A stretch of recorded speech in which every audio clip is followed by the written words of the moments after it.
Good evening YouTube readers. It is Jessie here once again bringing you a brand new episode of Manga Monday. Today we will be changing it up a bit though because I will be reviewing a cult favorite, the Michael Myers Halloween series. Was everyone else as oblivious as I was about this graphic novel series? I just found out about it recently, and with it being one of my favorite slasher series, I jumped on the chance to review it. There are 4 different storylines I shall be reviewing. The first storyline is considered the original trilogy. All were written by Phil Nutman but showcase different artists. The first issue, lovingly only referred to as issue number 1, the artist was David Brewer. In this issue we begin our story once again with a full-grown Tommy Doyle, first introduced in the original Halloween movie as little Tommy Doyle and then reintroduced with Halloween, Curse of Michael Myers, which was portrayed by Paul Rudd.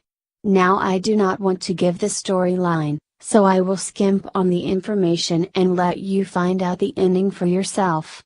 Tommy is on the hunt for Dr. Loomis's journals, believing that he above all had to have known more about Myers than anyone, and there would lie the key to finally killing.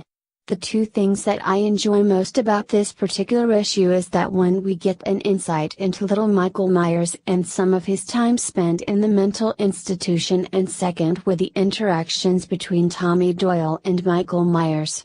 I enjoy these mainly because Tommy isn't just written off as cannon fire, much like the fights between Myers and Dr. Loomis. Even though heavy measures are needed, these men were actually able to affect him. As well as a closer look at young Michael, where we are given a definite reason why Dr. Loomis goes to such feats to stop Michael. It is not just to protect the general public but is also driven by a personal vendetta. Overall, it contains an interesting storyline and artwork is on par. I would definitely recommend this issue to anyone who is a fan of the Halloween series and would give it a solid 4 out of 5 stars. The second issue was entitled Halloween, The Blackest Eyes, artwork by Jerry Beck. This issue revolves around explaining the backstory to the monster we know as Michael Myers. For those who did not enjoy the Thorn cult from previous Halloween movies or the Druid influence, should steer clear of this issue. Because while readers will still be greeted with copious amounts of blood and violence, it also contains heavy amounts of Druid influencing. This issue claims that the curse mentioned in Halloween, the curse of Michael Myers, apparently didn't affect only Michael by the entire Myers bloodline predating the Salem witch trials. I however enjoyed the way that Phil Nutman has laid out the story, as it fleshes out many areas of the story that were otherwise forgotten in the Thorn trilogy. The art style of this issue done by Mr. Beck is presented very well and overall gives a creepy but realistic feel to the story. Overall, I would give this issue 4 out of 5 as well. For the third issue, entitled Halloween, The Devil's Eyes, artwork by Justiniano. In this issue we see the teaming up of Tommy Doyle and Lindsay Wallace, the other child that Laurie Strode was babysitting in the original Halloween movie.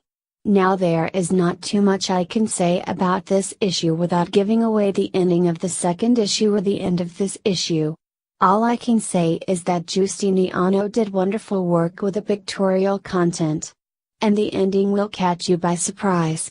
I wanted to give this issue 5 out of 5, but then it loses 1 star because what in the world happened to Tommy Doyle's look? If he hadn't been named on the first page, I would have assumed it was a completely different character. That out of the way, that completes the original Halloween trilogy. Now we will move into 2 stand-alone storylines and 1 miniseries. The reviews will not be raving. First, Halloween, Autopsis, this time written by Stefan Hutchinson and artwork by Marcus Smith. Right off the bat, artwork is terrible. It reminds me of those cheesy comics you could find for juvenile comic book readers that lack detail or definition. But then again, I couldn't expect much. The subpar art style matches the subpar writing. In the beginning of the issue we are introduced to Carter, and much of the issue concentrates on him with only 1 glimpse of Michael through the entire thing.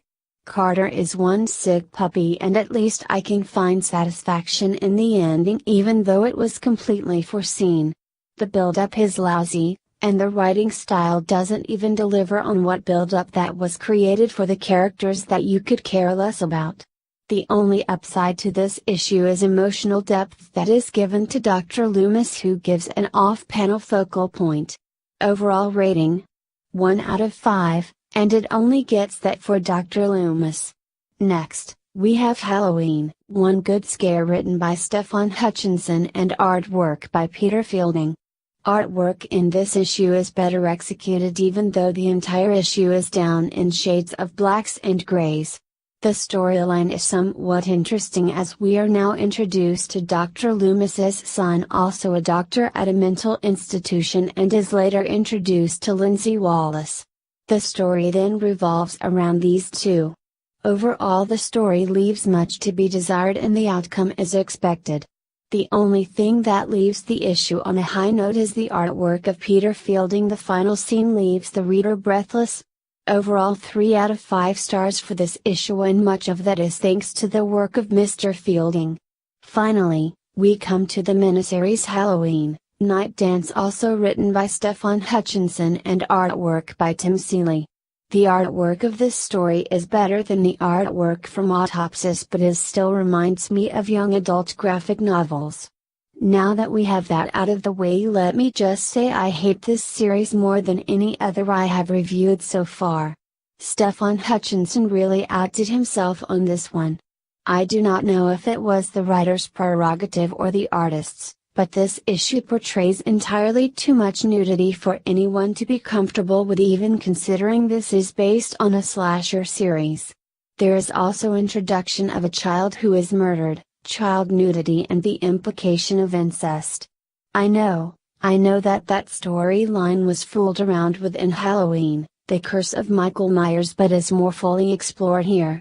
I found the series to drag on, and honestly do not know how Hutchinson got 4 issues out of this. I do not recommend this series to anyone. I give it 0 out of 5 stars. Terrible, terrible work. Well, this has been my review of the Halloween graphic novels that I have explored. If you have watched this review and disagree, please feel free to comment down below and try and convince me otherwise.